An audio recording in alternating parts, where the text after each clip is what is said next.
साधने सच्चिदानंद पदवी घेणे.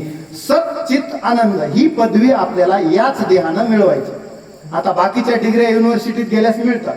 मला PhD मिळते, MA, MPhil, कोणत्या कोणत्या जेवढ्या डिग्र्या येतात, MBA, MBBS, ह्या सगळ्या काय डिग्र्या आहेत.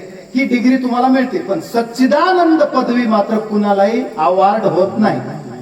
PhD अवॉर्ड होते, डॉक्टरेट अवॉर्ड होते, परंतु सच्चिदानंद पदवी घेण्यासाठी संत सक्षम आहेत. तुकोबराय सच्चिदानंद पदवी मिळवली, ज्ञानोबराय सच्चिदानंद पदवी मिळवली, आजही ज्ञानोबराय समाधीत आहेत.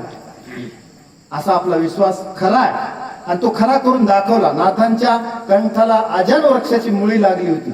आता ज्ञानोबरायच्या कंठाला, ज्ञानोबराय 12व्या शतकातले आणि 16व्या शतकातले कोण, 15व्या शतकातले नाथ महाराज. मग आता 300 वर्ष झाल्यावर कंठाला मुळी लागल्यावर स्वप्नात जाऊन सांगितलं, नाथांना सांगितलं की माझ्या कंठाला मुळी लागलेली आहे, तुम्ही येऊन काढा.